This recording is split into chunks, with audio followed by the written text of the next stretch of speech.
Uncharted: Drake's Fortune is an action platformer developed by Naughty Dog and published by Sony Computer Entertainment exclusively for the PlayStation 3. Naughty Dog assembled a team to develop Uncharted after work was completed for Jak 3. They decided to create a new IP for the new PS3 console, so they could show off the hardware's potential. They decided to create realistic human characters as opposed to the cartoonish style they were known for. Inspiration for the game was drawn from action-adventure pulp magazines and movie serials. Uncharted was first unveiled at E3 2006, which led to people comparing the game to Tomb Raider, that then led to the game earning the nickname Dude Raider. While the public compared the two games, the development team saw their game as being different, since theirs focused on cover-based action gameplay, whereas Tomb Raider bases its action on auto-aiming and puzzle solving. Game director Amy Hennig wanted protagonist Nathan Drake to be an everyman with no training, so players could feel more tension during the shootouts. She also felt a tough-as-nails protagonist would not work, since she felt a more tenacious and resourceful character would be more identifiable with the audience. After a 2-year development, the game finally released on November 26, 2007. Uncharted: Drake's Fortune follows Nathan Drake, a treasure hunter who partnered with television journalist Elena Fisher to find the coffin of the famous explorer Sir Francis Drake. I am here off the coast of Panama, where we just recovered what we believe to be the coffin of legendary explorer Sir Francis Drake, who was buried at sea over 400 years ago. Are you sure you want to be defiling your ancestors' remains like that? You make it sound so dirty. Besides, thought you didn't believe me. Well, I did do my research, and apparently Francis Drake didn't have any children. Well, history can be wrong, you know. For example, you can't defile an empty coffin. What the hell? Once they recover the coffin, only to find out it's empty except for a small journal, Nathan then sets off with his friend and mentor, Victor Sullivan, to follow the clues provided by the journal to find El Dorado. However, they then discover that El Dorado is not a city of gold, but a giant golden statue. Temple must have been built around this. Around what? A statue. A gold statue.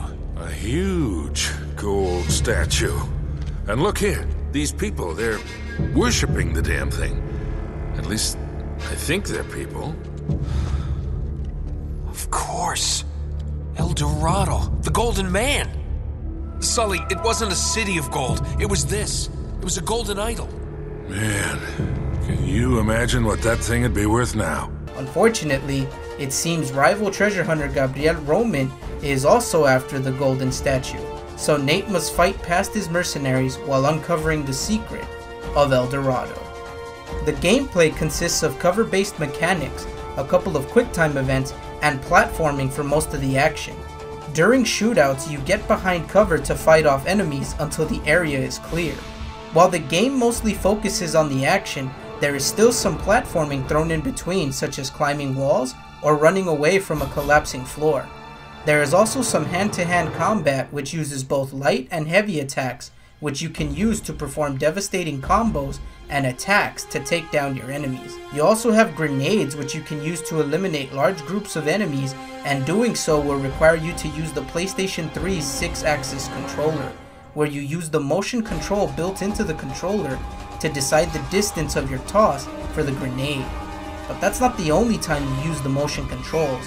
You also use the motion controls when walking narrow passages, and you must tilt the controller to help Nathan keep his balance. However, the motion controls have been patched out in the PlayStation 4 re-release found in the Nathan Drake collection. Uncharted: Drake's Fortune would go on to sell over 1 million copies in less than 3 months and received critical acclaim from various game critics. Critics enjoyed the game's graphics, action, acting, and dialogue. Discovered something on that voyage, Sully. Something so secret and so valuable, they couldn't risk it getting out. All right, Nate, just pretend for a minute that I don't really care about any of that stuff and cut to the chase, would you? Man only interested in the climax. He must be a real hit with the ladies. Never had any complaints. The music in Uncharted, which was composed by Greg Edmondson, was also complimented by Game Informer, saying, "The overall presentation was great." IGN went on to give the game 91 out of 100. Eurogamer gave the game a 9 out of 10, praising the game's technical prowess of the PS3's technology. Uncharted Drake's Fortune went on to win both Kotaku and IGN PlayStation 3's Game of the Year. That somebody special? What? Oh. Yeah. I guess you could say that. Huh. I had you pegged as more of a woman in every port kind of guy.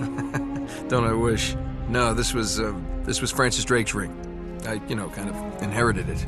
Sic Parvis Magna? Greatness from small beginnings. It was his motto. That is it for this episode of Game OverView. If you like this video, be sure to give it a thumbs up, and if you want to see more, be sure to subscribe to the Game Rangers for more videos.